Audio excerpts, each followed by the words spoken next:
Hello, you beautiful people, and welcome to another edition of the Almondview Podcast with myself, Jake Poynter, my co-host Liam Innes. Hello. And handsome panellists Thomas Frow, Owen Innes, and Mr. Stephen Povey. Hello there. As per, we are brought to you in association with After Extra Time Shirts. If you want content and merch, then just give them a follow on Twitter. That's at AET Shirts. This week, we'll mull over Livingston's first defeat since November against those pesky Perth Pricks, St Johnstone. We'll also be looking back at the shocking news this week that the team had a pre-match meal. Who'd have thought it, eh?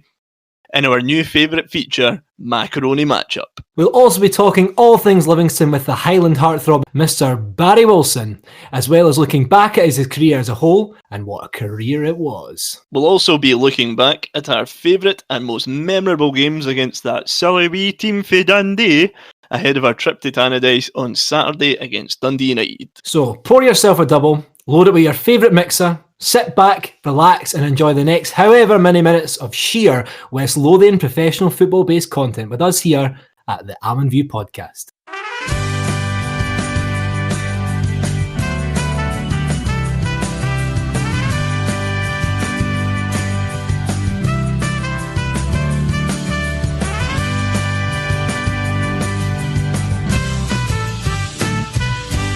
Well, it's happened. It's finally fucking happened. You ruined my night, St Johnstone, completely, just so you could have the 3 points. But I hope now you use the squad win bonus on getting some lessons in grace and decorum, because you have all the grace of a reversing dump truck without any tyres on. St Johnstone defeated Livingston 2-1, and I've yet to accept the fact. Thomas, any thoughts on the defeat? What an intro. I can't really get over that. It's disappointing, obviously. It's been a hell of a run, and we all kind of knew it had to end at some point, but a bit of a disappointing way for it to happen. It was a shit game overall. Wasn't very enjoyable to watch. So I don't have too much. I don't want to be negative about the team because we've been so good, and I think it's just a blip, and I think we'll pick ourselves back up. So, Owen, any thoughts? No, I think it was a very disappointing performance. From the performances that we're so used to after seeing the Cup semi-final, St Johnstone against St Mirren, they showed how dangerous they were from set pieces. That's 2 set pieces, and you know they've ultimately cost us the game. Great save from Max for the penalty.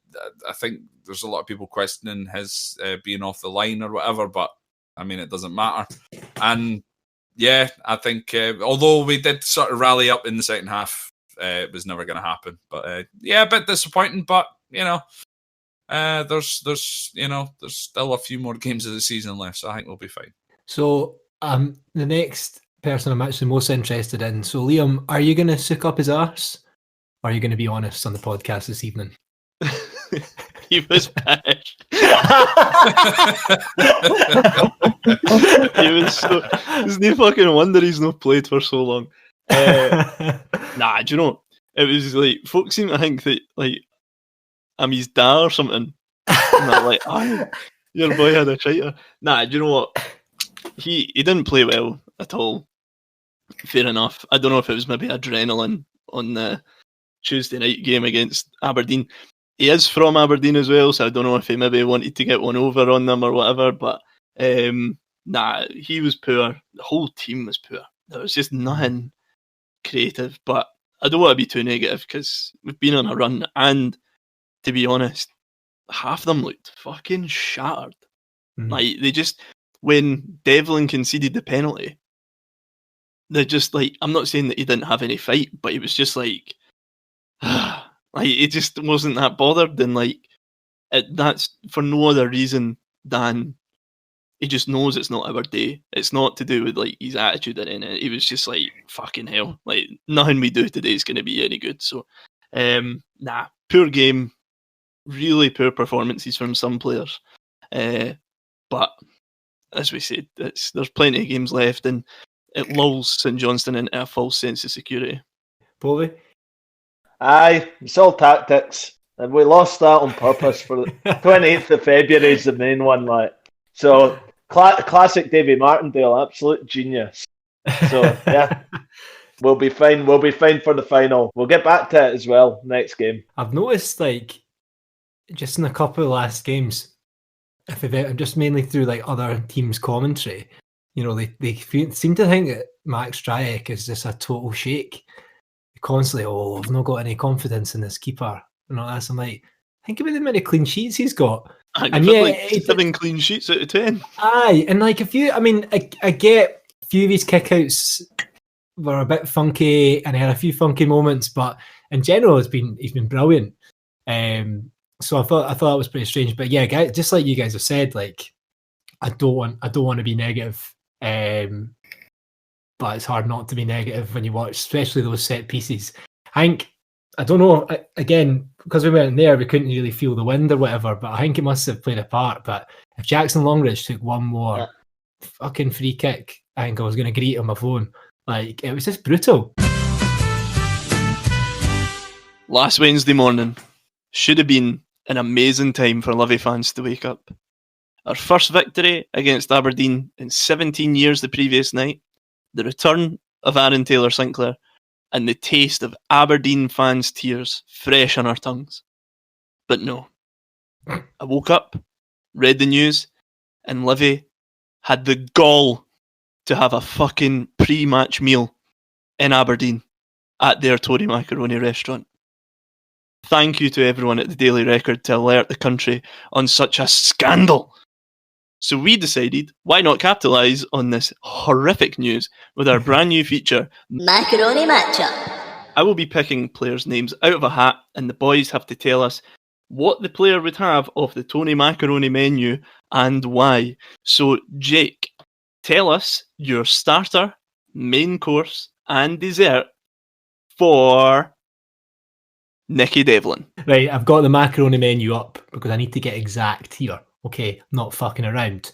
Nicky Devlin, straight up with the Lewis calamari fritti. Oh, nice. Devlin looks like he likes his squid. He's cultured. Future captain at the club.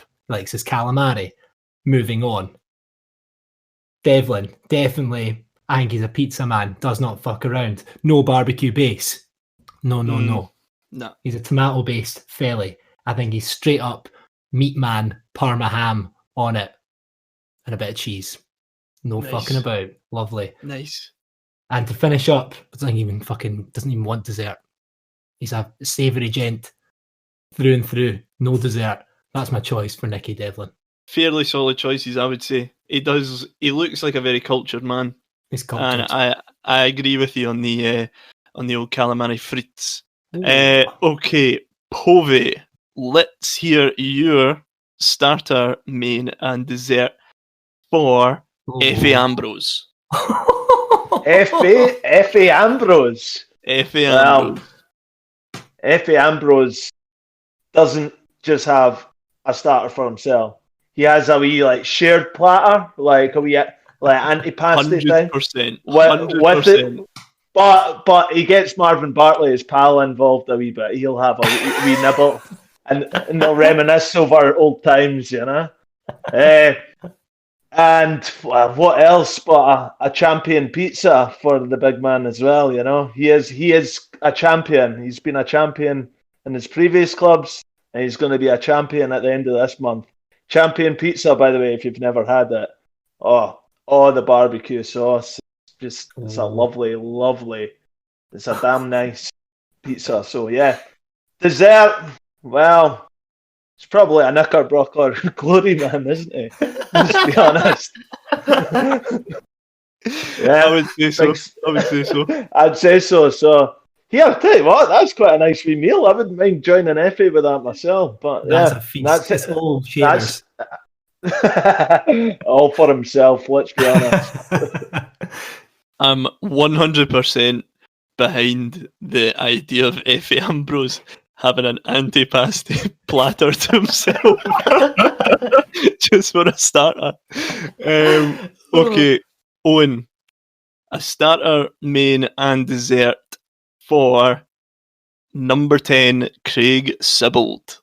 I think Sybil's gonna be a fungi fritty man. I think I think he'll like his mushrooms for some reason. I don't know why. But I reckon that he likes saucy mushrooms. So I reckon he'll go for that for a start.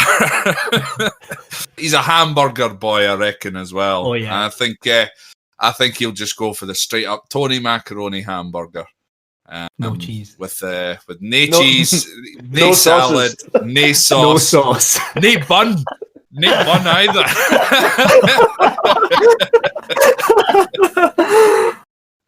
So yeah, I reckon he'll just go for a straight up, well, just a slab of beef, really, isn't it? Right. So for dessert, I think I don't know, bit of tutti frutti, maybe. I think, and he's singing the song at the same time. I reckon he'll be doing that and singing tutti frutti all at the same time with a big bit of Marciano Cerro just fucking sticking at the side of his mouth or something like that. All washed down with a Diet Pepsi. Actually, it's a bottle of Diet Pepsi. It's a glass bottle of Diet Pepsi, and it's one of the ones from the back storeroom. It's not even been left in the fridge. Right, Thomas, let's hear your starter, main, and dessert for Go Your Big Pal, number 8, the Jägerbomb Scott Pittman. What a guy. My fiance's favourite player, my favourite player. He's a star. So he's a Pumphrey boy, right? So it's going to be British food. It's going to be good British food. That's what he's going to say. Pittman on the Brexit menu. I think he's going to start with some polo fritto, which is a chicken strips deep fried in scented fresh basil, which does sound excellent. You know, it's basically it's chicken nuggets. We're gonna go for a, you know, almost like a Domino's special. We're gonna go for the Diavola, which is the tomato sauce, mozzarella, and pepperoni pizza. Fairly standard. Ooh. You know, he would have preferred to have a frozen one for Iceland, but he's out for his dinner, so it's free. It's gone for that. It's gone for that. So, and then for dessert, what? Yeah, I don't think he's much of a dart man. You know, done the odd Jägerbomb with him in the past, and you know he quite enjoyed that. But I think he's going to go for a banana split. It's proper scran. It's, you know, he's a workhorse. He runs a boot. Needs his banana to, you know, keep those electrolytes up and that slow release energy. And then, you know, with that little bit of chocolate added in, just to kind of jazz it up a little bit. But yeah, that's what I think he's gone for. So, for myself, I have picked out number 12, Julian Serrano. Now, this guy, he's from Monaco. Guy's getting paid however much a week. He probably turned up to Livingston asking, right, where do we go for our pre-match meal? They're saying a restaurant called Tony Macaroni, and he's going, you're all right. No thanks.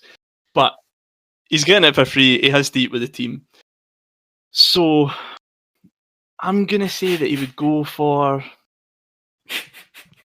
would reluctantly go for the minestrone to start, but he wouldn't eat the bread.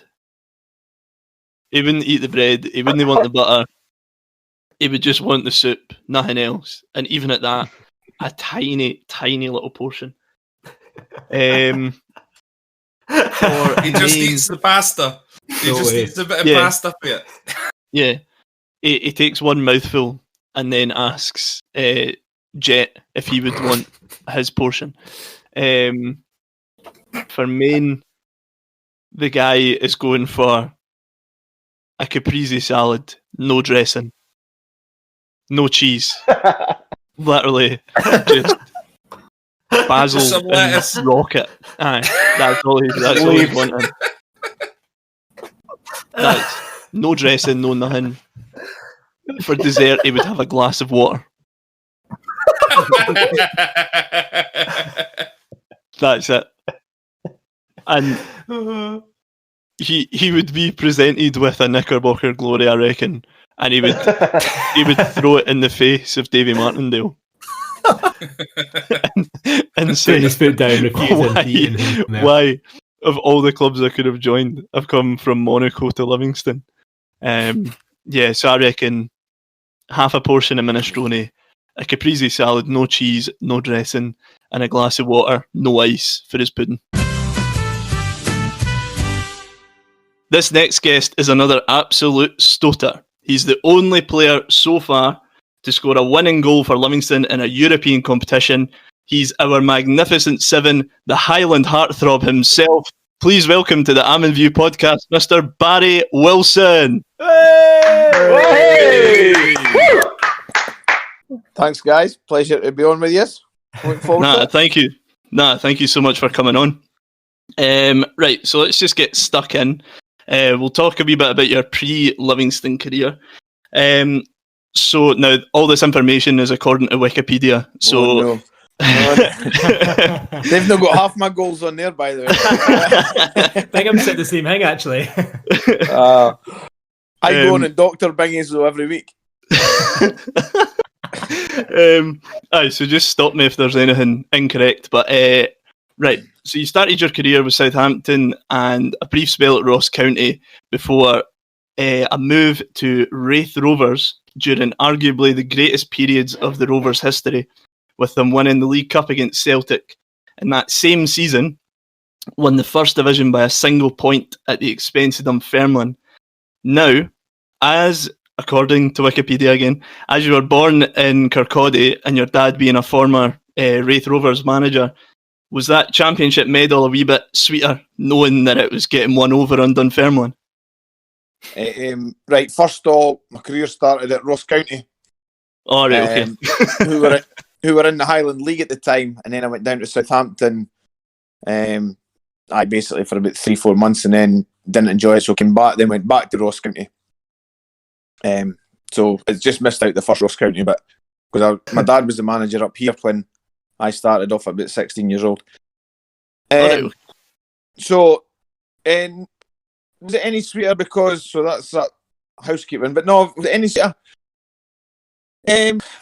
Nah, not really. I mean, at the time it was great. I mean, it was a tight league. I'm sure there was about 3 or 4 teams right in there. Well, about 6-7 games to go of the season. So it was just we dug in. It was a good season. I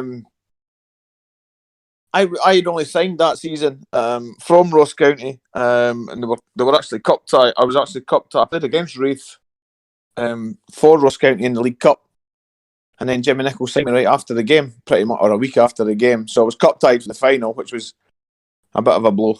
Can imagine.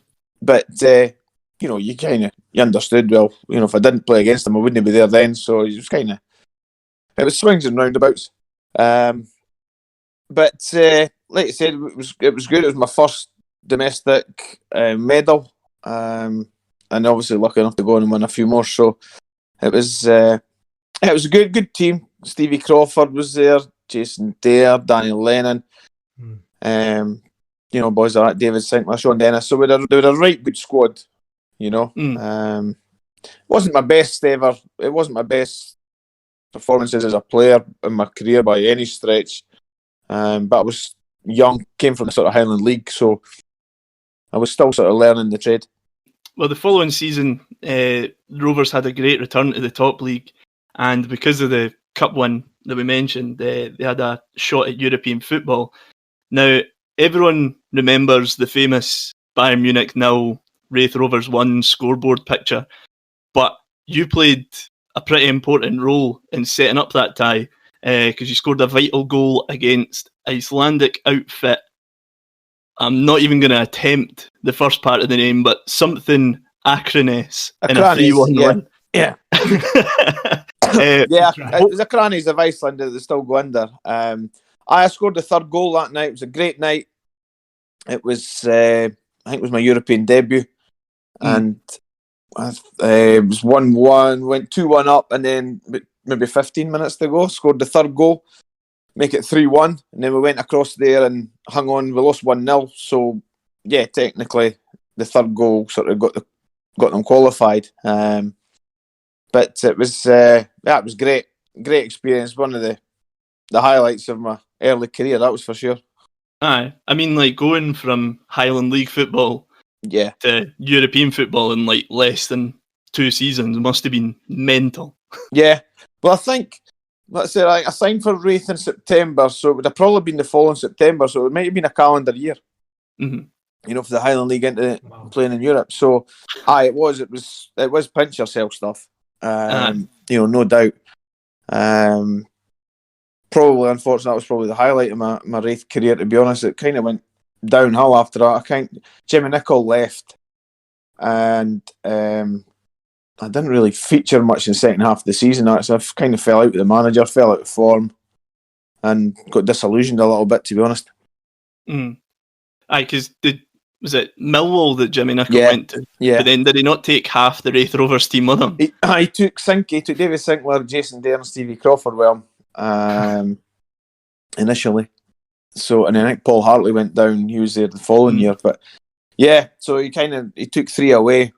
3 who were probably 3 of my best mates as well. You know, myself, Jason, Stevie in particular, sort of hung out together all the time.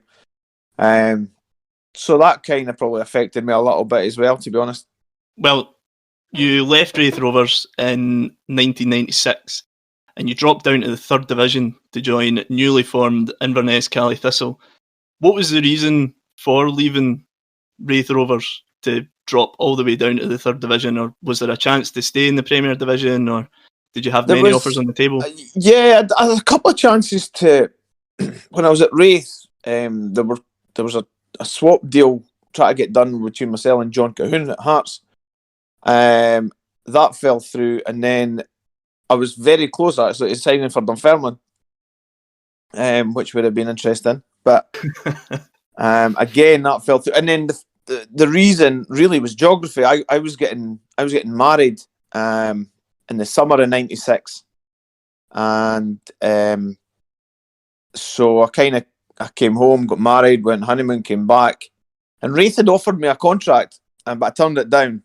And I came back from my honeymoon to match a letter saying, right, I was free to go. So I was kind of stuck up north. Obviously, 2 teams at the time, County and Inverness, were both in the 3rd Division. Mm-hmm. And pre-season had started, and I didn't have an agent, I didn't have anything. So I phoned up Steve Patterson at Inverness and see if I could start training with them. So I started training with them, and then the chairman said to me, look, Barry, I know it's not ideal, but we'll be full-time in a year. If you can handle part-time for a year, we'll be going full-time. We're building a new stadium, we're going full-time. Would love to sort of, you be one of our kind of marquee signings. So, and there was myself. So I signed, Paul Cherry signed from St Johnstone. We had a host of the top Highland League players, and I just thought, yeah, well, you know what, I'm just married. I don't really be wanting to move the wife down right now. We're just settling in. So kind of geography, and yeah, just kind of landed on it really. And I thought, yeah, okay, I've went up, I've come back down. I need to try and work my way back up again, and luckily I done that.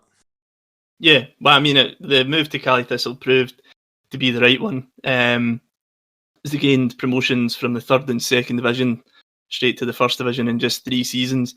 But was there an extra pressure in Inverness for success due to the fact that there was a pretty messy merger between Caledonian and Thistle to get the supporters on side, or was that all forgotten about in the dressing room?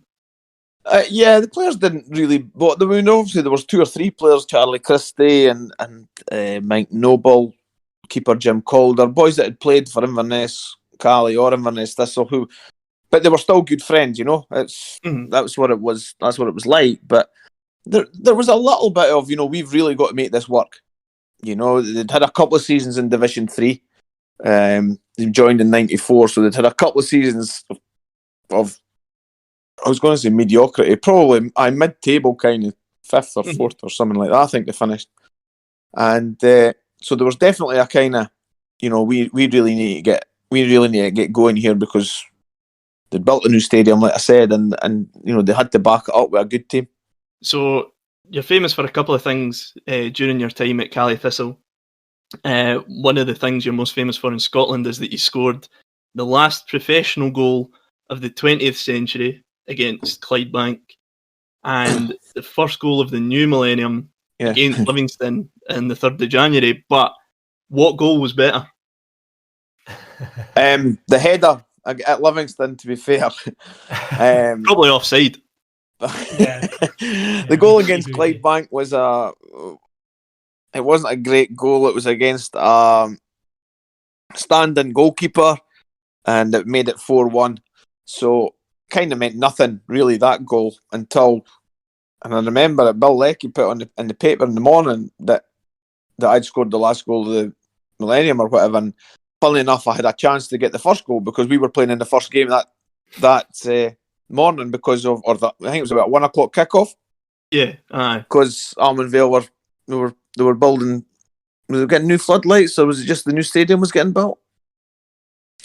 Must have been like new stand. I think the new stand and floodlights, because it was an early kickoff, and so I wasn't known for scoring headers. So it was a header. I think I beat Big Graham Coughlin at the back post and nodded it in. So that one gave me more pleasure. I can remember the celebration. It was ridiculous, but what was it?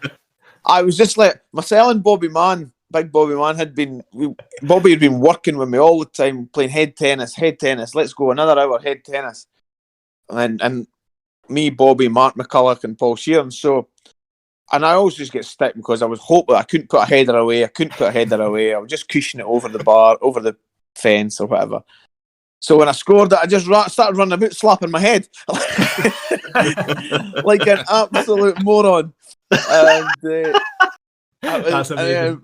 And then Big Bobby started copying me, and it was funny. But if you don't know what it was about, you're going, look at that rocket.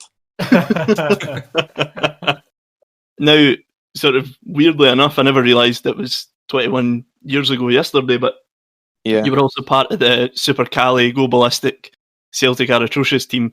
Yourself scoring 2 goals. And obviously, you've probably talked to death about. Oh, was it 1? I thought you got 2. 1 goal, and I won the penalty for the 3rd goal. Oh, that was it. Aye, an assist. Sorry. See, Wikipedia let me down again. So, I mean, I'm sure you've talked to death about it, but what was the sort of media attention like for the players at that time? Like, I mean, you weren't like, you were a first division club full time in that, but like to go from like, sort of. No, everyone's seen Inverness Cali Thistle because of the name, but then now you were on like the sort of national stage. What was the media attention like? It was huge. I mean, the big thing about it, like I said, we were mid-table championship side, and obviously just below. We'd always been chasing Livingston, hadn't we? But for the 3-4 years or whatever, Livy went up, we came next, Livy went up, and. It was the biggest thing about it was that I think 9 of the 11 players that played that night had played Highland football, so that was huge for the North, really. But the media attention, I mean, it was mental for days after. It was crazy, just getting chased about everywhere. We'll try to get a quiet pint the next day, but that didn't happen. Although we got one of my mate Derek McGregor from the Sun messaged me and he said, "Look, we'll pay your beer money if you give us an exclusive." So I told him and no one else where we would be. He picked up the tab for the beer that day. Yes. So it was good. But like you said, I mean, it's in every sort of 5-year anniversary, 10-year. I mean, you do get a little bit bored with it because it was by no means like it was a great one-off achievement. But if you ask any, wasn't my greatest achievement, but it wasn't. Most of the players have went on and done things more that they're proud of, but it was probably the biggest one-off result, Yeah. It was mental, and like you say, just to be a big part of it was really good. Praise. In the summer of 2000, you made the switch to Livingston, but before we get sort of stuck in fully with your time at Livy, just wanted to ask, what was it that sort of brought you to the club? Because as you mentioned there, I mean, Inverness and Livingston, not geographically, but sort of like each other's biggest rivals at the time, really. So, and what was the sort of perspective of Livingston from the outside, like considering that you were always sort of chasing us? Yeah, well, obviously, I mean, it was probably what the year after, was it 99 was the classic 4-3 game at Almondview. Pretty much the winners pretty much won the league. Mhm. And Livy went 4-0 up, and then Inverness pulled it back to 4-3 and battered them. We couldn't get the equaliser. I mean, just one of the best games I've ever played in. In regard tension, atmosphere, you know, the way the game went, everything like that. I mean, that was fantastic. But it just, I mean, they looked a big. I mean, at the time, Inverness were struggling financially in 2000. They were struggling for money, and obviously Livingston made an offer. I think it was round about 100,000. And so the chief exec or the director of football came to me and said, "Look, we've had an offer. You know, we'd rather keep you, but you know, we are needing it." But also, I said, well, you know, it had to be right for me, and obviously I had just my wife was expecting her second baby in the June, and we thought, right, okay, and listen, no airs or graces. I was trebling my wage, you know. So Jesus. Inverness were poor pairs, by the way. I was Oh, all of a sudden wasn't getting 10 grand a week, you know. Inverness were very poor pairs. But I was trebling my wage, and it was a. I thought, yeah, and I could see where Jim and Davey had kind of said, you know, we're expecting big things. We're expecting to be in the Premier League, and you know, I saw the setup at. Obviously, I knew the setup was like at Almondvale, and I thought, yeah, they're ready for Premier League, and I'm ready to get back there again. It had been, you know, 6 years or so since I'd played there. So, and I knew Inverness weren't ready at that time. Right. We had a good side, but we were not probably professional enough really to go and really challenge at the top. So it was a decision, and it was helped as well. Even a little thing like signing Mark McCulloch as well. You know, Mark, you know, really strong, good midfield player, and he was a really good friend of mine. So the fact that we both moved down sort of made it easier for both of us and the wives who were friendly as well. You know. As Liam said, you signed for Livingston in the summer of 2000 under the stewardship of Jim Leishman and Davy Hay. What were your first impressions of them, and what was it like working under them? Well, I knew Leish. My dad was pals with Leish, and he was a chief scout for him at Dunfermline when Leish was manager at Dunfermline, and Leish wanted to sign me for Dunfermline, and then he moved up to Inverness Thistle, and he wanted to sign me there from Ross County. So the family had a history with Leish, so I knew him. I knew what he was kind of like. I didn't realise how mad he was, but I knew he was mad. Davy I didn't know at all, but after 5 minutes, I thought I wanted to play for this guy. He walked me out onto Almondvale pitch, and he said, in his dulcet tone, he said, "Right, Barry," he said, "if we're attacking, now as you come out the tunnel, we pointed to the right. If we're attacking that way, where do you do your best work?" And I said, "Which side of the line?" And I said, "Well, that side of the line, Davy, where you've pointed." "Exactly," said, "that's where I want you. I don't want you back there." And I thought, perfect, you'll do for me. So that's class. You know, he filled the right side with some really great fullbacks, and which allowed me really to, you know, just to use all my energy or as much as possible and going forward, you know. Yeah. So I loved that. So first impressions of them of Dave in particular were, yep, you'll do for me. And to this day, I'll still say he was one of the best managers I've worked with. Livy had an unbelievable season in your first year with the club reaching the Challenge Cup final, a Scottish Cup semi-final, and most importantly, the club romped their way to the First Division title. Something that was done by beating Cally Thistle 3-2 in April 2001. How was it? How did it feel to kind of clinch promotion against your old team? It probably felt really good because the Cally fans obviously hadn't forgiven me for leaving, and I used to get a lot of stick from them. And funny enough, I actually played pretty well against them. I scored quite a few goals against them. so it felt really good. I mean, again, the game itself was another humdinger. I think it was 3-2. I mean, we got a penalty, and I was on penalties at the time, so scored that, and then we got another one. I think Dave Fernandez, got the third possibly, and it was a great game. Cali came back at us, and it was 3-1 we won, I think, if I mind right. Anyone correct me? 3-1? No, it was 3-2. I think 3-2. I was right first time. Yeah. Cali got a goal late on, I think, a penalty. Right, okay. But the bus journey down, I don't know if Bingy told this story a lot. The bus journey down was just incredible. I mean, stopping everywhere. Oh, aftershock, flipping, all sorts of alcoholic nonsense. and that season, funny thing, going down the road that night, and as I said, you probably couldn't have won at a better place, just 20 bodies on the bus, 3-hour journey down the A9, back to the stadium. But we'd obviously had a battle with Ayr that season. They pushed us closest, and Eddie Anand, their striker, had been in the paper a lot about, our bottle will crash and blah blah blah. Try to put pressure on.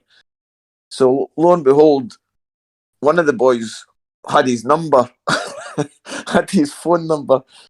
So we phoned it up and started singing. I just think the Eddie Anand listening to this going, who the fuck is this? And so it was like Dave Fernandez took the phone and started singing. It was brilliant. What a trip it was. So that season you were top scorer. So how was it? How did it feel not only being in a successful team, but basically being the star man for the season? It was a funny season because Bingy started the season flying. I mean, unbelievable. I've just arrived, and obviously quite a big signing and stuff like that, and I felt a little bit of pressure, and I had a slow start. I think I'd only scored maybe 4 goals by Christmas, and Bingy was on maybe 11 or 12, and because we got on great, and I hadn't played with him before, but I knew him, and so we got on obviously like house on fire. It was great. Myself, him, and Tosher, obviously, and Archie, we all liked their horses and stuff like that, so we were all pretty tight. But he started flying, and he was always winding me up. Fuck, Jesus Christ, you didn't get much for your money these days, eh? 4, And then just after Christmas, I took off. I just started, and I'd done it a few times in my career. Maybe when the pitches got a little bit heavier, it maybe suited me, I don't know, but just sort of took off and started scoring goals. And what helped me as well was that Bingy missed a penalty somewhere, and I then started taking them. So that helped as well. But you've still got to score them. So yeah, it was great. It was a great atmosphere. We knew ourselves that season that we should win the league. I mean, our reserve team would have probably finished second or third, to be honest with you. They were the reserve team. After we won the league at Inverness, we made 10 changes. We played Airdrie, I think it was, on Tuesday night, and the reserve team basically beat them 5-0. That's how strong a squad that we had. Aye, I mean, we spoke a wee bit last week about exactly that to David Bingham. Do you think that kept you on your toes because you knew the reserve team were just almost as good as the first team kind of thing? Definitely, because I mean they were winning every week as well. So they were keeping me on toes. I mean, there were some unbelievable players that couldn't get a game, and we always said that it was easier to get in the starting 11 in the first team than it was to go on the bench, because if you missed the starting 11, there were so many options to go onto the bench with. I mean, we had a plethora, for want of a better word, of quality players at the club at the time. Midfielders, wingers, strikers. We were player rich, So moving on to the next season, which was the most unbelievable time for the club, finishing third ahead of teams like Aberdeen, Hearts, Hibs, and Dundee United. How did it just feel like at the end of the season? We just like, boys, we can do anything here because we're just so fucking good. It was unreal. I mean, the start of that season, we did a really tough start. I think our first 3 games was Hearts, Celtic, and Rangers, or something like that. And we went through that unbeaten, I think, with 5 points or something. So right away, we're off to a good start, and then we just built momentum. You know, they're obviously signed good players in the summer again. Obviously, some had released, but then we brought in the likes of Rubio and Keno and Brancan and Fernandez, and you know, towards the end of the previous season, but they really bolstered it at the start of the next, and we were, it was great.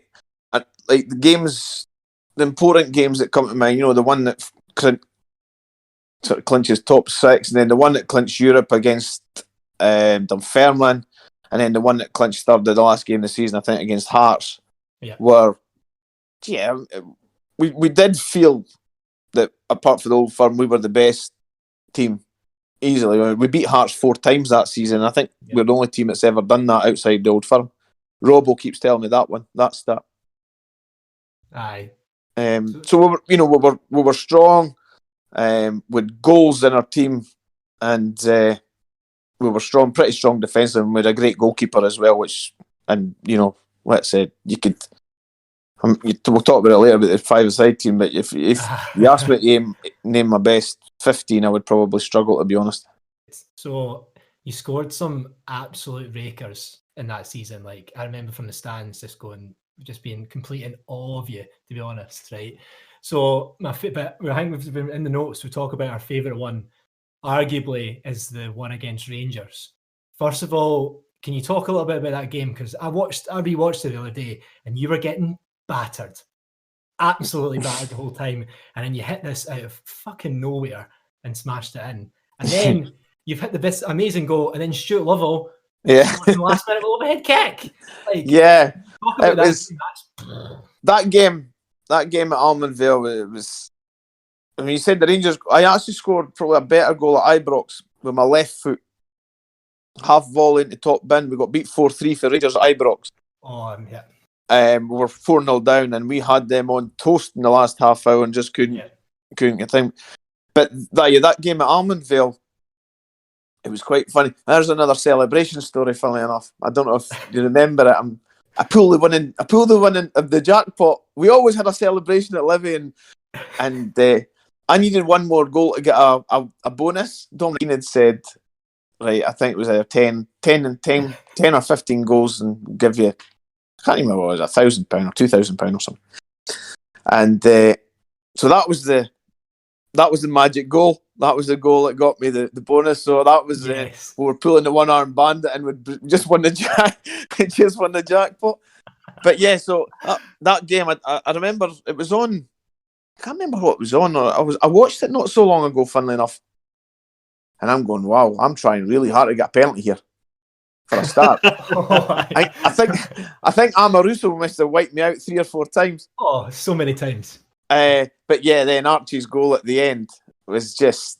I mean, the atmosphere. I can still remember. Still get shivers when it goes in, you know, and because Archie was on talking about it a couple of weeks ago on TV actually. Oh, was he? And he actually said, Barry's goal kind of goes unnoticed because his goal was so fucking good. And it was, it's one of the top goals probably I've ever seen outside. So when I was playing that day, actually live, I've seen live. It was just a phenomenal effort, which was pretty. If it came from Fernandez, you would expect it, but for Archie, that's probably what made it so good. I mean, did he ever practice some for a laugh in training? Did he ever have any inclination that this guy is going to do an overhead kick in the closing stages? None at all. Archie wouldn't do shooting in training, never mind try overhead kicks. No, it's not, to be fair, it's not something you would want to try too much, especially in the AstroTurf, landing like that. And, at Archie's age with his hips, you better leave that one.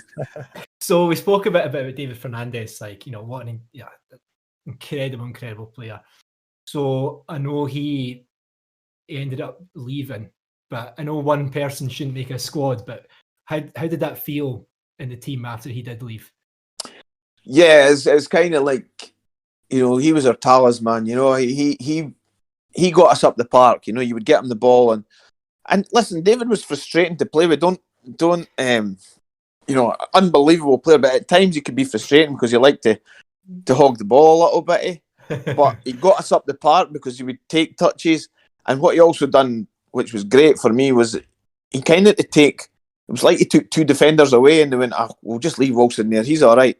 We need to work on Fernandes. So he created space for you without probably even realising it. Just the opposition were so scared, He was an unbelievable talent, and just a shame it never worked for him really at Celtic. But without doubt, like any time anyone asks me your dream 11 or whatever, David's in it every day. Yeah. Special talent. So moving on to the next season, so obviously arguably kind of fairly underwhelming in the league compared to the last, as we finished 9th and stuff like that. But then we had the European performances. So what was it like in the dressing room when you heard the draw that was against Vaduz in the first round? Were you buzzing? Were you still kind of nervous because you were playing against if you were playing against? Yeah, I think it was a case of where are they from? To be honest, Yeah. How do we get there? There's a bonus if MD can spell flipping Liechtenstein. But I think, the time, obviously at the start of that season, again, we'd brought in players, and so we were new at it, and as I said, that the expectation levels was higher from fans, from ourselves, but also I think we probably got a lot more respect and credit from other managers. Set up a little bit more defensively rather than going, this is just Livingston, they're just up, let's go and have a right go at them. And then they realised if they had a go at us, we would counter them, and we would just, and then, we had silk and steel in the middle of the park. You had anything you wanted, you had strength, you had guile. But the draw itself, it was, preliminary round or whatever, you're not getting a big name, so you just wanted someone that you thought, we could handle, and we definitely thought we could handle them, and we definitely didn't think it would go down an absolute to what it went down in the last minute, basically, of injury time of the referee still blowing his whistle when the ball goes in. So that was, it was. I remember going over to Vaduz, and it was just, I think they only had maybe 1-2 stands, and it wasn't great. I think we dug out a 1-1. Was it Keno? Did Keno score or Rubio? Rubio. Aye. I missed that one, first European goal for Livingston, but never mind. I'll give it to Rubio. And it was quite an anticlimax, to be honest. We went out and tried to get used to European football with European referee and just things that are fouls that are never fouls in our game and stuff like that, Mm-hmm. But and like I said, it wasn't comfortable. I tell you that. I think I broke my wrist or something. But I was on the bench for the home game, I think, and I remember coming on with about 20 minutes, maybe half an hour to go, and I think they got a corner in the last minute. And when it comes out to the guy, I just see the referee blowing his whistle, and as he's blowing, obviously, the ball flies into the top bin, and you were no idea whether this goal was going to stand or not. And when he went like that, no goal, and we were just we were so relieved. It was unbelievable. It was such a get out of jail card. So moving on to the next game, so we scraped through there, and then we tied against Sturm Graz. Now the away leg was a bit of a non-event, but the home leg is arguably one of the most memorable games in the club's history. Despite losing 8-6 in aggregate, the Lions won 4-3 at Almondview, with yourself scoring the winning goal, our only winning goal in a European competition. What was the game like to play in your own perspective? Yeah, it was another thing. No, obviously the 5-2 game over there, we're 5-0 down, and we were gone, and then we got 2 late goals, which gave us, I'm not saying half, we still didn't really, no one expected us to go through. And then we got a penalty early on, and so I scored that 1-0.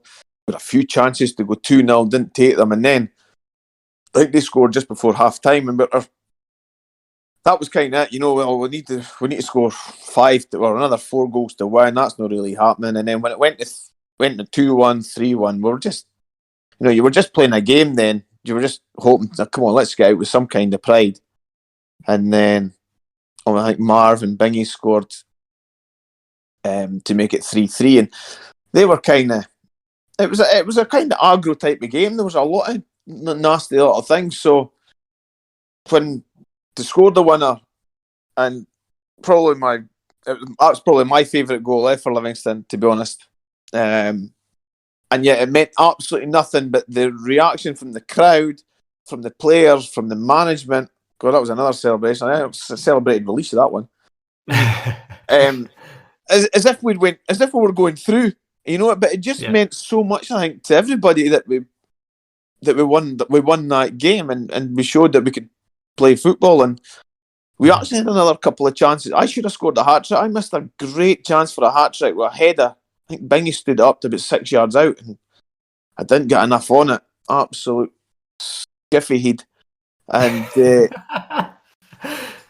I didn't score a hat trick in my career, and that was probably the best chance that I had. It was in that European game, and that might have just, I don't even think it mattered. I think we would have probably needed to win 7-3 or something.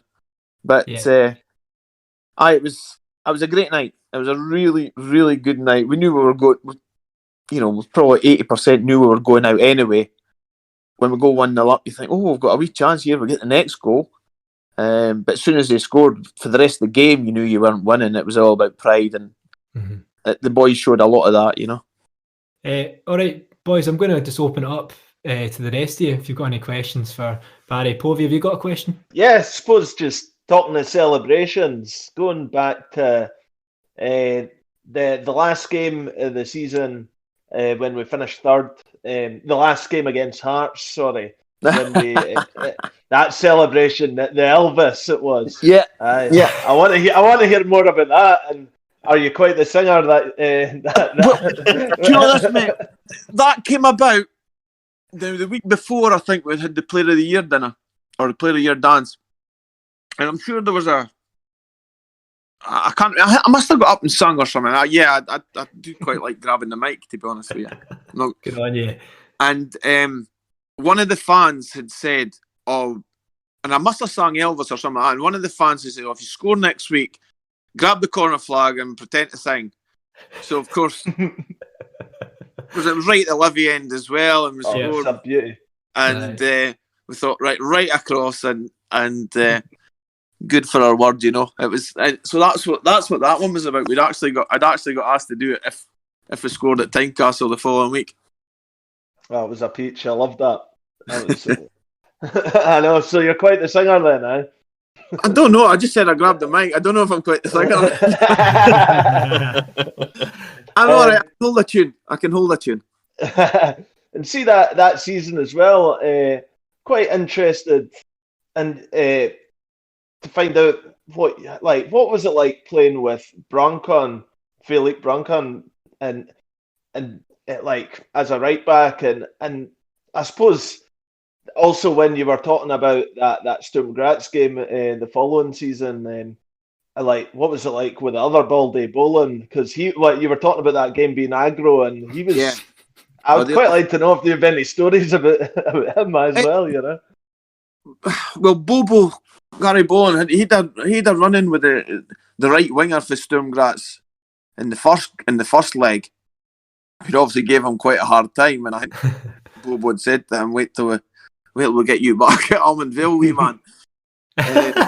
in his broad Dundee dialect, and so I don't know. I don't really have a story, but I know that he was pushing it all the way. I remember watching the highlight. I'm thinking, Bobo, how are you not been sent off, son? How have you not been sent off?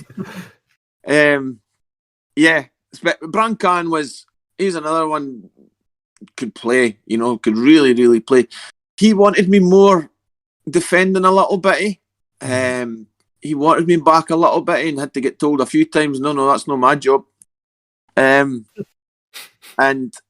it was actually when the other right back, Dave McNamee, came that Dave would say to me, "Nah, I've got him, Barry. I've got him. Oh, you're the one for me. Oh, I love that.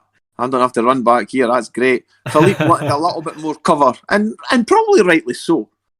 We were playing good football, but everyone's got to muck in defensively, and it's probably towards your latter side of your career, you realise that you start taking your badges and you realise more about positional play and stuff like that. So, like I said, I was probably a little bit naive, thinking that I just took Davy Hay for his word. I was quite happy with that. But again, two solid fullbacks to go alongside Rubio and Marvin.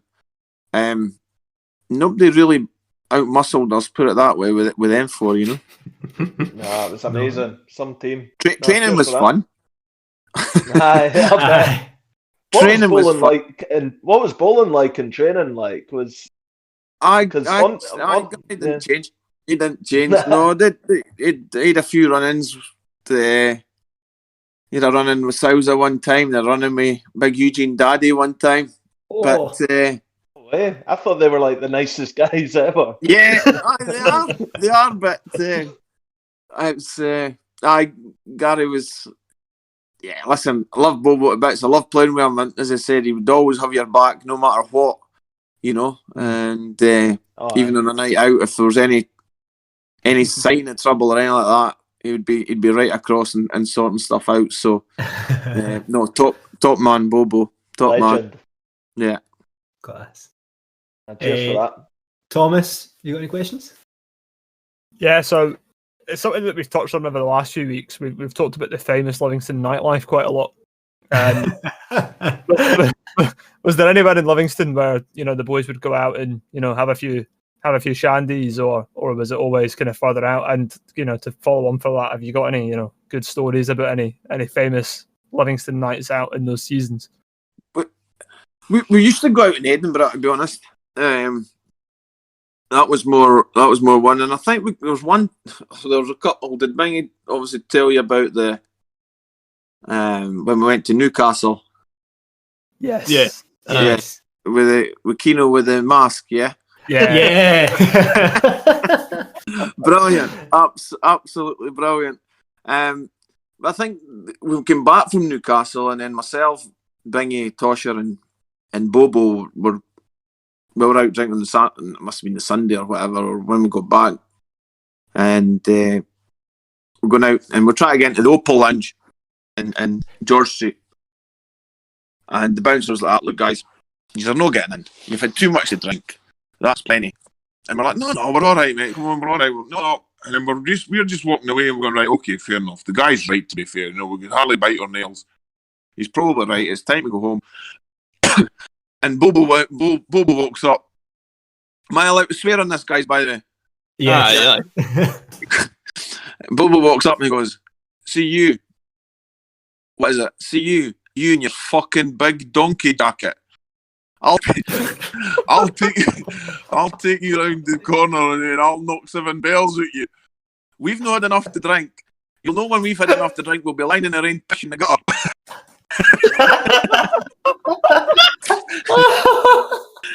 That's class. Just sounds like you and your big fucking donkey jacket.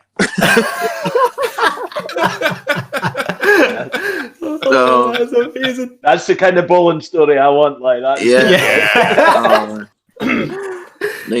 He was some boy. But loved him to bits. As I said, he always had your back. That was for sure. Leash used to call me and Bobo Humpty and Dumpty because we were the two that always struggled with our weights a little bit. So Leash would come in, right, Michael, the physio, what's Humpty and Dumpty's weights today? All right. So still now, Bobo will phone me now and again. All right, Humpty. All right, Dumpty. All right, Owen, any questions? I believe I did hear Stevie Tosh tell a story. I think it was the summer that we got promoted up to the Premier League. I'm pretty sure he said that you were there. I think the Hearts team were there or something like that. And he never mentioned who it was, but apparently Gary Locke bought you all drinks or something like that. And then I think he responded something along the lines of, I'm buying you all the drinks because of all the win bonuses that we're going to get against you next year. Yeah. That's right. Something do along you those have any lines. more on that? Not on that one. I think Bingy was saying he told you the moon boot story. Yeah. Yeah. The moon boot was class. We went across the Magaluf, obviously, and he told you anyway. So, and Bingy got flung in the pool. First day we were there, Tosher pushed Bingy in the pool. Bingy's walking past with two beers basically, and I think he's maybe spilt one, but he's managed. So he goes under and he's come out absolutely delighted, absolutely over the moon that he's not spilt his beer.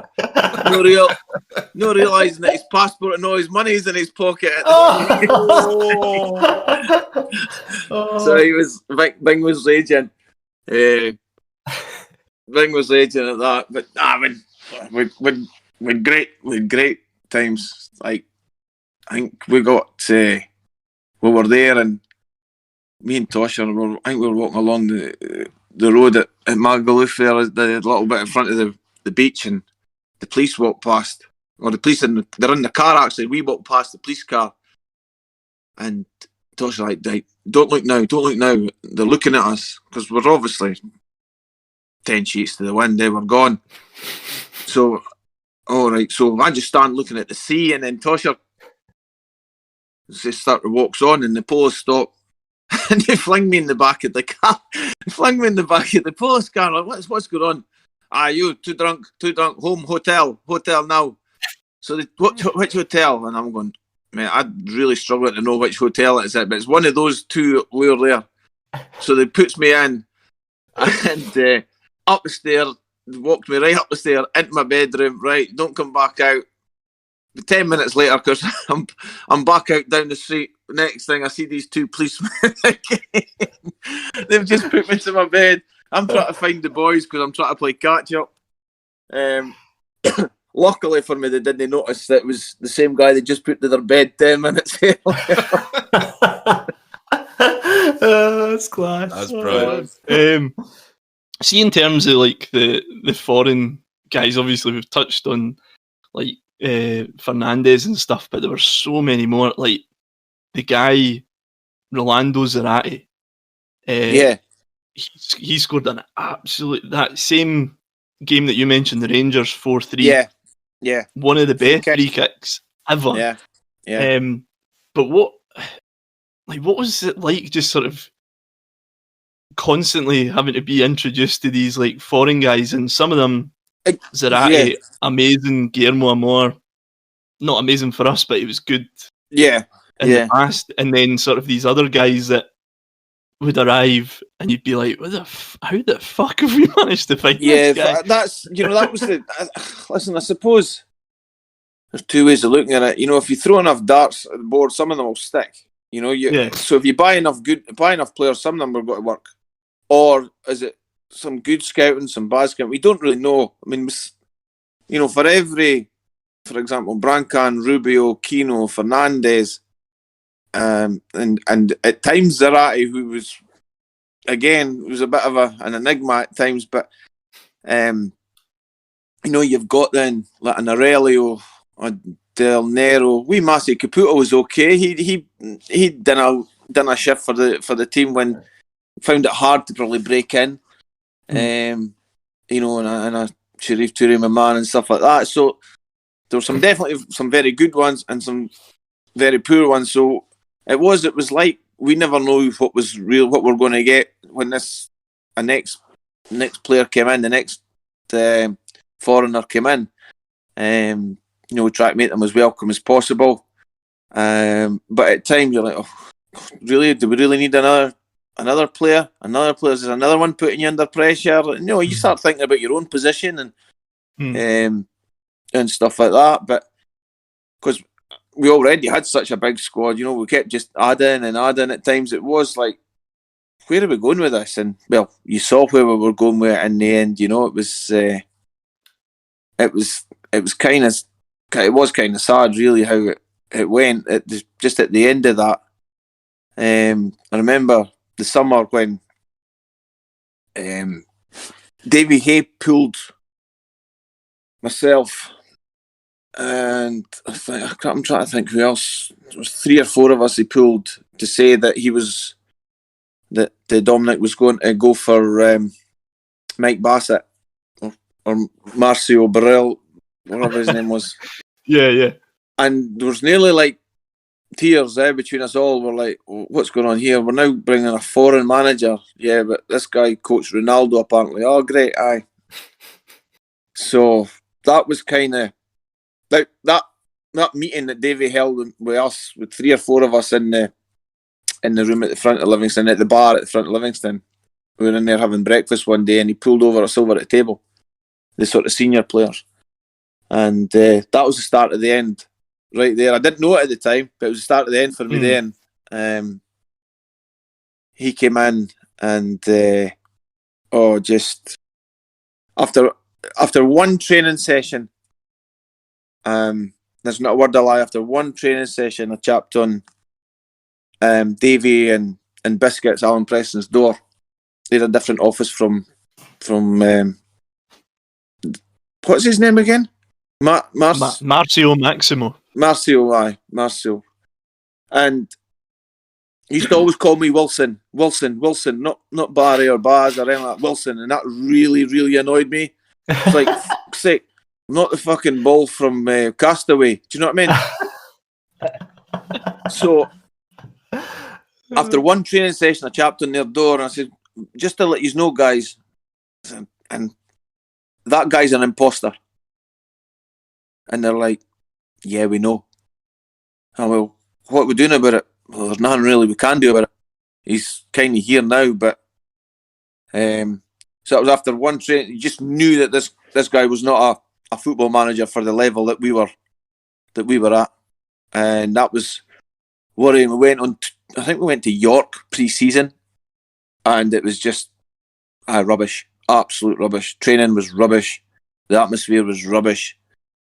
It went from being so good to so bad within a matter of months.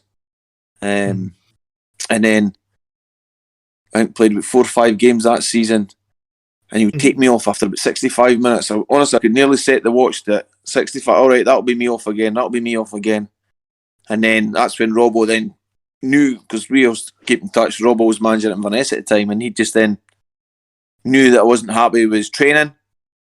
I obviously wasn't happy at getting taken off every week after 65 minutes. And that's when I realised, it's probably, he said, he was desperate to get me back up to try and get them into the Premier League. And it was a huge decision, because like I said, Inverness still weren't paying great money. So I decided that, you know what, I'd rather be happy now. I'm 32. I'd rather be happy playing football. I wasn't even happy at training. It was so poor, and that was really sad how it kind of finished. I was there one minute and then gone the next. Pretty much transfer deadline day. Although I don't think Jim White mentioned it much. I don't think it was that big a deal. It was tough, man. It was tough. But it was really sad. I was gutted in a way, but I was looking forward to start enjoying training and football again, because it just turned into, I could have been a coal miner or something. I was not looking forward to going into training at all. It was so bad. But before, I've got a few sort of questions about your post-Livy career. I just want to touch a wee bit more on Marcio, because we had Derek Lilly on first week. And he said that, I remember going to the game, it was away to Partick Thistle, first game of the season, and he was saying that David Hay had to come down at half-time. Yeah. Because the team was just, so is that true? Like, how was it that bad on the, 100% true, 100%. Well? David came down in the wee dressing room at Firhill and basically said, don't listen to this guy. Don't listen to this guy. And was Marcio in the room? To Marcio, yeah. And go around all the players telling us what to do. And So then him and obviously Marcio then had it out on the Monday. They didn't have it out in front of the players, but I think they had a wee bit out on the Monday. But yeah, that was 100%. We were all over the place in that first half. And Davey tried to come down and sort it out. This guy just didn't have a clue. Didn't have a clue. I'd never seen anything like it. Like, right, okay, who do we listen to? Davey's like, you listen to me. And I'm thinking, yeah, I know who we listen to. Don't worry, don't. That's not, it's not. It was uncomfortable, but it was in a way it was like quite funny. If it wasn't so bad and wrong, it was funny. Just like, oh wow, yeah. Thank God somebody's done it, because otherwise it would have. And I was never one for really keeping quiet, so I think if it wasn't him, it might have been me. Because as I said, I had no liking for him at all. Just the way for what, probably not as a person, but just from what he took from us. That atmosphere that we had, and not him. You've really got to blame Dominic for it. Marcio didn't obviously ask for the job. He was obviously offered the job. But yeah, that story is 100% true though. Yeah. See, you mentioned his name. Now, obviously, he gave us a lot of good times at Livingston. Like, basically paid for us to get promoted to the SPL and stuff. But what was Dominic Keane sort of like day to day? Because from the outside looking in, like as a fan at the time, I was only a kid, so you didn't really notice it. But looking back at all the stuff now, the players we were signing, the money we were spending, like, I remember meeting him a couple of times, and looking back, he was a bit of a strange character. Like, so what was he like? Yeah. Did you have many dealings with him? Just probably strange. Probably sums up. I never really knew how to take him. But then, like when I was at Inverness, things were different, and then you're going to a bigger club, so maybe you do think, oh well, the chairman's maybe a little bit more kind of, aloof or harder to get to know or whatever. So, he's kind of accepted it. He would always, if you'd done well or whatever, it was well done. And we had a few dealings. One story was in the first year when we were in the championship. When I first came down, they did a home program player of the year. So you got, I don't know, I can't remember how it worked, 3 points, 2 points, 1 point, something like that. And obviously Bingy and Sel were away with it. The two of us were away with it. And Bingy had just been nominated for the PFA Player of the Year. Now, again, Bingy up to January was unbelievable. So they start kind of voting then, kind of January, February. And then Bingy carried the team till about December, January, and I kind of took over a little bit by scoring the goals. So Bingy got nominated, and I think he won it, actually. I think he did win the PFA Player of the Year. So the Programme Player of the Year, with 1 game to go, I was 5 points clear. Couldn't get beat. And the prize was a £2,000 holiday voucher. And I remember at the end of the season, Dominic announcing the winner of the home programme player of the year. It was a tie between me and Bingy. So we got £1,000 each. Now I'm not grudging my best mate £1,000, or one of my best mates £1,000, but a voucher. But it came out my pot. I had to then spend money. So that was the whole. That leads back to then when Dominic realised in it. So he then went to me, right, but if you score 10 goals next year, I'll give you a £2,000 bonus, which wasn't in my contract. So hence back to the Rangers game. Right, so the Rangers game, bang, that's 10 goals. Great. So I goes up. I said, Mr. Chairman, you got anything for me? What do you mean? I said, well, remember that deal last year we shook on $2,000 for 10 goals? Yeah. But I meant Premier League goals. You've scored 3 in the cup. So, or 2 in the cup, I think I'd scored. So, with 1 game to go, I had to score 2 or 3 goals at Tynecastle, but I only scored the one in that last game, the Elvis one. So he reneged on that for me as well. So Scumbag, man. yeah. So as you mentioned, you went back up to Cali Thistle. John Robertson was there. But from what I remember as a kid and sort of teenager, to be honest, like hearing about Cali Thistle is that they kept so many players for a long time. Yeah. And you obviously had David Bingham, who'd moved up there before. Yeah. So was it easy to sort of just settle straight back in to that Cali Thistle team? Yeah, it was. What you say, most of them a lot of them were still there. You know, I'd been away 3 years, but some of them most of them were still there. Bobby Mann, Russell Duncan, you know, these types of boys. Bingy was obviously had went up there as well, and it was another reason why I decided to go back was, you know, to play with Bingy again because he was so good to play with. And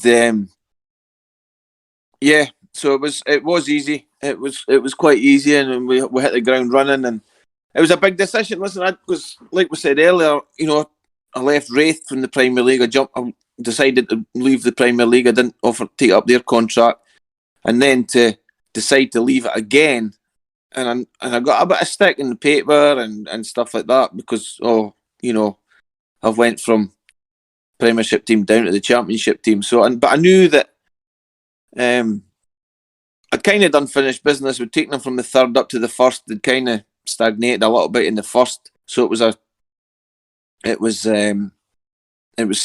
kind of a goal was to take them right through the leagues or to try and help them through the leagues. And with Robbo in charge, and I looked at the team and I thought, yeah, I can do that. You know, I went up in the strike force that first season. Our combined age was 100 years old. Me, I think I was 32. I was the baby, 32. Bingy was 34 and Paul Ritchie was 36. So 34 as well, or 35 and 33. But we're 100 years old. And I think we all got double figures and we won the league on the last day as well. So it was a justified move in the end. It was a bit of a gamble.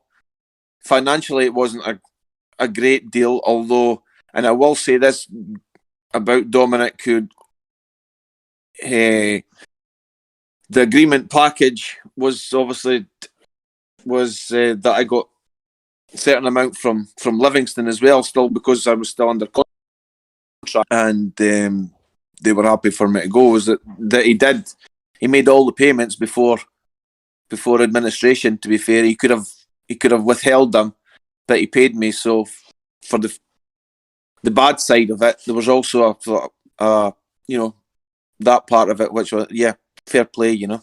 Yeah, you said it was the right decision because that season, Cali won Challenge Cup, Scottish Cup semi, and as you said, won the championship title in the last day of the season against St Johnstone. A game that again you scored in. Now I know that you're speaking to 5 Livy fans here, but we want you to be 100% truthful, right? Did that promotion mean a bit more because it was a club that you'd played for in the 3rd division, 2nd division, 1st division, and to sort of get that promotion, as you said, it wasn't a very well-paid squad and stuff like that. So did it mean a wee bit more to you, the Inverness one to the Livingston one? Yeah, out the 3 championships that I won, that was the one that I felt for 3 different reasons. At Wraith, I joined, I was in and out of the team. It took me a while to break in, blah blah blah. At Livy, we were expected to win the league. You know, we had the best squad by a country mile. It was a squad designed with one hanging purpose, and that was to get promotion.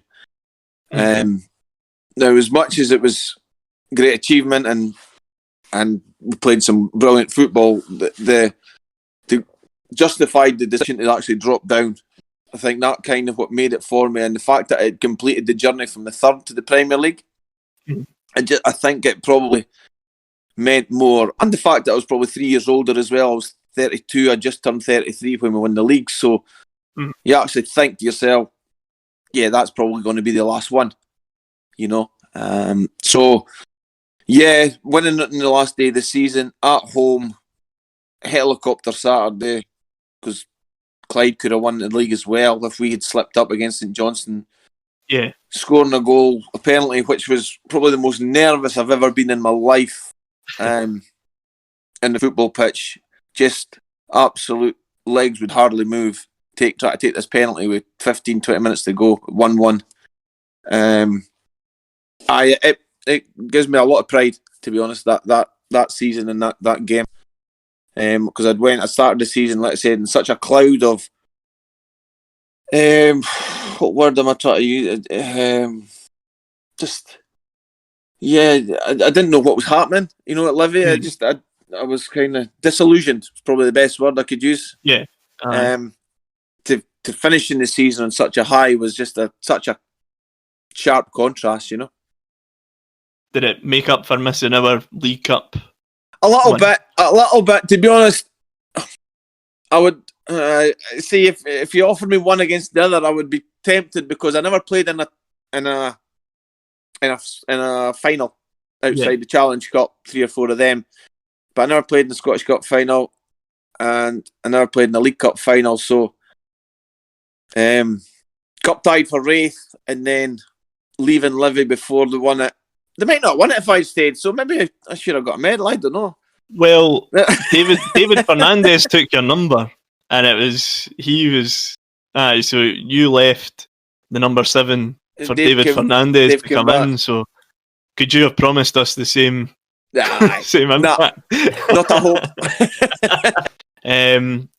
So obviously he's managed to stay up, and you became a bit of a established team in the SPL, but the 2005-06 season seen your former manager John Robertson take the job at Livingston, and on the 28th of April 2006 you scored a free kick for Inverness that sent Livy down. Right. Why the fuck did you not sky it? I tried to hit it into the wall, and the wall moved. I remember, and it's funny because that did put Livy down, didn't it? Yeah, I mean, well, to be fair, won 4 games all season. Yeah. Because Robbo always kind of said it was still had a chance or something. But I in my head, because I never celebrated the goal. I remember it was the only goal of my career. I never ever celebrated it. And I look at players now not doing it, and they get all the applauded. Oh yeah, well done. Or you get some people saying, "Oh, what an arsehole." But it just at the time, I knew what it meant, and I didn't. As I said, I loved my 3 years at Livy. Played probably the best football in my career there, and I knew that what it meant. That, and obviously Rob being the manager as well, good friend, obviously. Yeah. But yeah, I knew. But at the same time, I had a job to do. I could easily just know somebody else take the free kick, but I knew I was on free kicks, so I had to do my job. But yeah, I didn't enjoy it. And like I said, it's the only goal I've never celebrated. There was no fucking silly celebration after that one. Pat in the head. Yeah, pat in the arse maybe. See, before the I've just got one that I forgot. I was desperate to ask you this. Used to sing "Bazza for Scotland" all the time. Bazza for Scotland. And then I was reading through a program, just like trying to, refresh my memory of back in that era. And then there was an interview with you, and it said that there was some sort of call or something with Craig Brown, or I don't know. So what was the crack with that? And so I'm sitting at home. I'm sitting at home on a Monday afternoon, being back from training, Livy, and I think I'm actually upstairs with one of the wee ones, and phone goes, and Aileen comes up the stairs and says, "Look, that's Craig Brown on the phone." And I'm going, "Aye, good one." So she gives me the phone, gives Aileen the bairn, and sure enough, it's Craig Brown. I'm thinking, right, because back in the day, the boys would be always phoning up other players, always being this reporter, being that reporter, wanting a story. And I'm going, and I kind of knew Craig Brown, who's friends with my dad. So I'm like, okay. And he's going, "Yeah, you've done really well this year." And I'm going, "I've done all right. I'm top scorer." And I think it was the year we won the championship. Yeah, it was first of all. But I'd started scoring goals. I was really kicking on, and I'm doing fine. Blah blah. Oh, for a few call-offs and that, and I'm wanting you to join the squad. And we're away to Poland. Okay. And he's like, yeah, I've spoke to this one, and I've spoke to Pip. And I'm going, Pip. So the only Pip I know is Pip Yates, who was the old trainer at Dunfermline. And I goes, so I went, Craig, do you realise this is Barry Wilson you phoned to your Livingston? Phone went down. Phone went out. Oh, hello. So 5 minutes later, phone goes again. Barry, I'm so sorry and embarrassed that I phoned the wrong Barry. All right. I said, I was trying to phone Barry Nicholson at Dunfermline.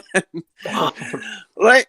What I found out happened was, like, Stevie Crawford was obviously in the Scotland squad, playing for Scotland at the time.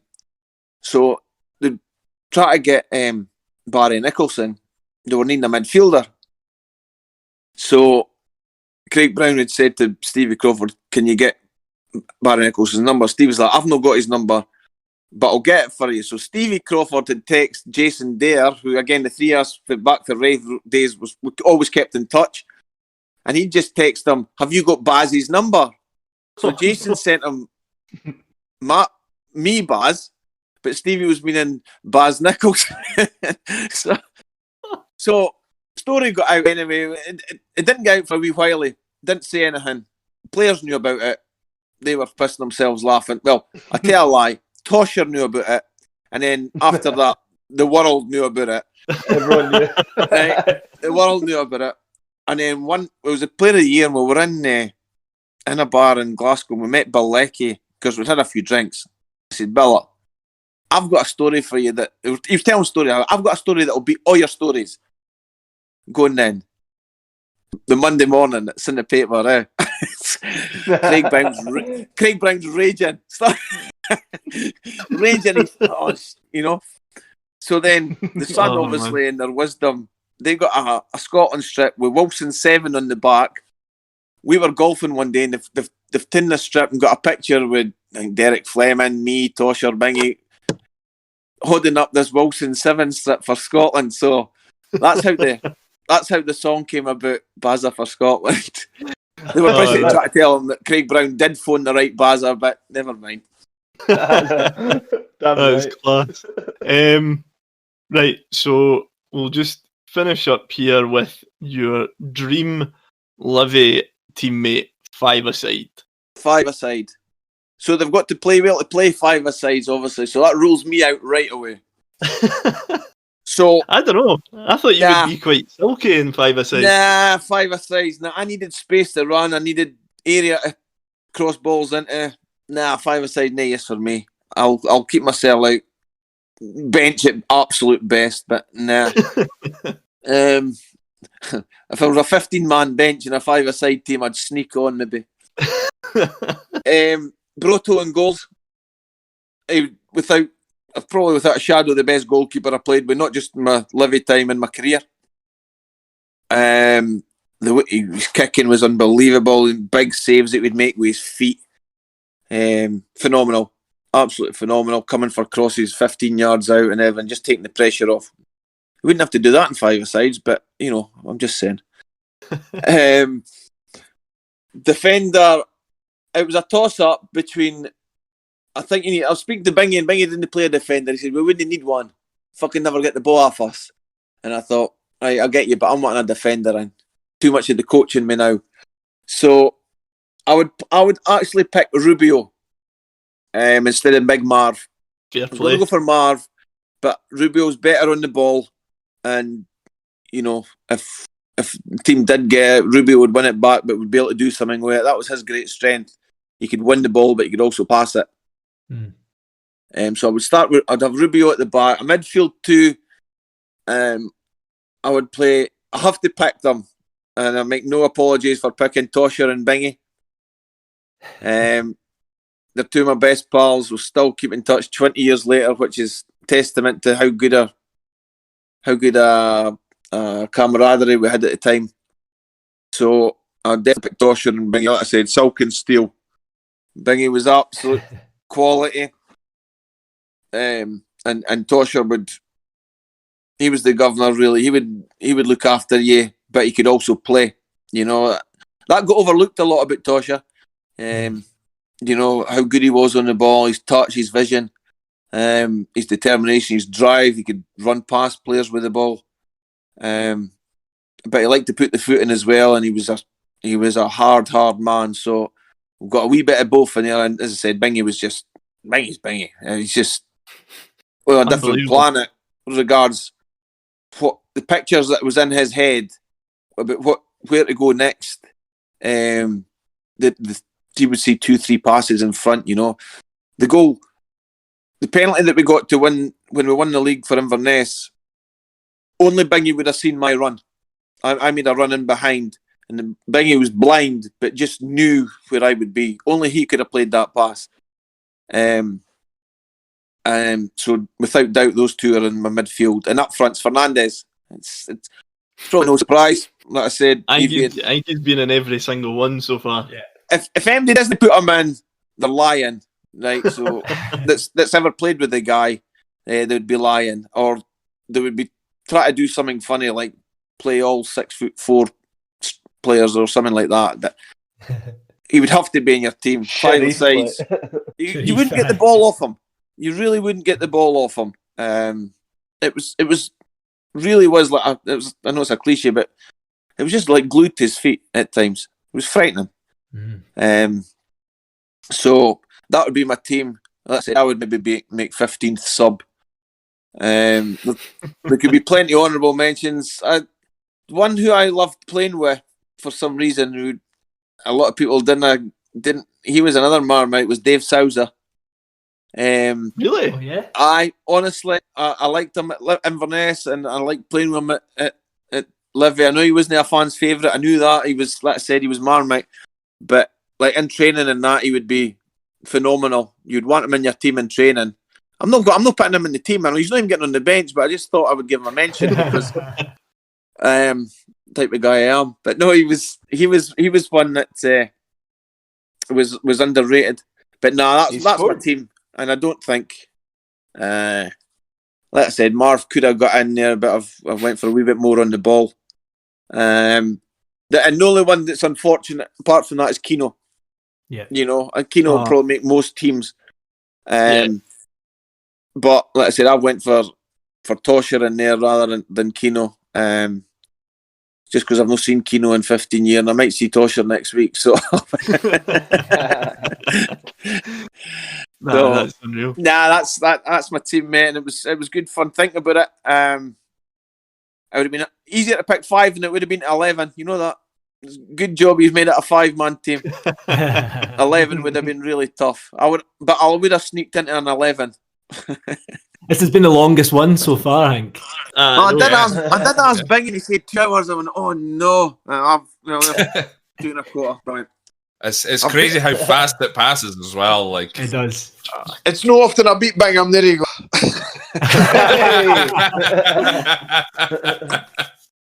Okay, lads. Right, cheers for that. Thanks, guys. Thanks very much, Barry. See you later. Cheers, lads. All the best. Bye. Cheers. So it's that time again. Another bloody football match. When will it end, eh? The Lions are set for a trip to Tannadice on Saturday, and we're going to reminisce about our memories of games against Dundee United. However, because the playoff games were covered in episode 1, there's a ban on mentioning the playoff games to make it a bit harder. Thomas, what is your tale of the terrors? This is really tough without mentioning the playoff games. It's like hard to find one of note. I'm gonna call you all out for being miserable bastards though. So the 2-1 game earlier in the season, we went 1-0 down, and yous were so fucking negative about the team in the group chat. Honestly, it was ridiculous. And I was watching the game. I was like, look, we actually look all right here. Didn't worry about it. Like, we'll be fine. Lo and behold, come from behind, 2-1 win. Kick-started the season. Oh wait, no, that didn't happen until later. But you know, it was a positive result. I think it was a really key 3 points at the time, certainly, you know, in the battle to stay up that we thought that we were in. So Yeah, nothing too exciting, but yeah, I just wanted to call you all out, to be honest. Povey, what do you want to say about Dundee United? Right, I'm going back to March the 15th, 2003, and it's Colin McMenamin touched on it last week, or when he was on, sorry, the other week. It was his first start for the club, and we were actually in a bit of a relegation battle at that point. It was European season, and right at the end of the game, really boring game, by the way, really dull game, and right at the end, as Marvin Andrews so often did, he ran up at the end of the game, done a wee 1-2 with Wanjo Camacho, and then took on the defence, ran out the whole park and scored to make it 1-0. It was unbelievable. That it was one of those goals where I was like, yes, and then I was like, okay, yes, nuts, like you couldn't believe it. So that was just absolute scenes. And I remember it was actually when I kind of started like really disliking Dundee United, because when I was outside the ground, I was about 14 or 15 or something at the time, and some Dundee United fan in a huff elbowed me in the back of the head. I was like, it's absolute sore loser. So I was totally like, ha when like after he did it, like, and then I was like even more ha when they tried to sign Marvin Andrews the next season and he never moved. So Dundee United. Owen, what have you got to say? I'm gonna go with just an absolutely brilliant match back in the Championship. Obviously, the season when we got promoted through the playoffs. 2-1 win at home Friday night with Robbo scoring and that sort of late winner from Ryan Hardy as well. I think we went 1-0 up and then they got it back to 1-1 with, not long left on the clock, and then Ryan Hardy just absolutely blasted one from about 20 yards out, sending the fans into raptures, to use a Football Manager sort of quote. But that was just, it was at that point that you were just like, Jesus, we can literally beat anyone. Friday night football, just under the floodlights. That's my sort of game. Saturdays at 3:00's the classic, but I do like the weekday under the floodlights and stuff like that, the later kickoffs. But I think that was just it was Ryan Hardy coming in was one of the major changes to that season as well, and it was good to it was good to beat a team like Dundee United, and it was just a fantastic season in general. But yeah, so that's my memory, beating Dundee United 2-1 at home in the Championship promotion season. That was a great game, to be fair. That was really, really good fun. I'm with you. And like Friday night football under the lights is something always special, especially when it's kind of you're so used to the Saturday 3:00 kickoffs when we're in the Championship and stuff. I absolutely loved that game. Few beers before freezing cold out, it was class. Liam? I'm going to go for the game before the playoffs. The last game of the season, 17-18. We'd secured second place. Dundee United concealed themselves to third place. I just remember the atmosphere in the Livy end was just amazing. I think they actually won 2 or 3-0. But it was just amazing. Like, for so long, going to Livy games, and we've either got nothing to play for in terms of mid-table mediocrity, or we've already been relegated, or we're already in the playoff for relegation.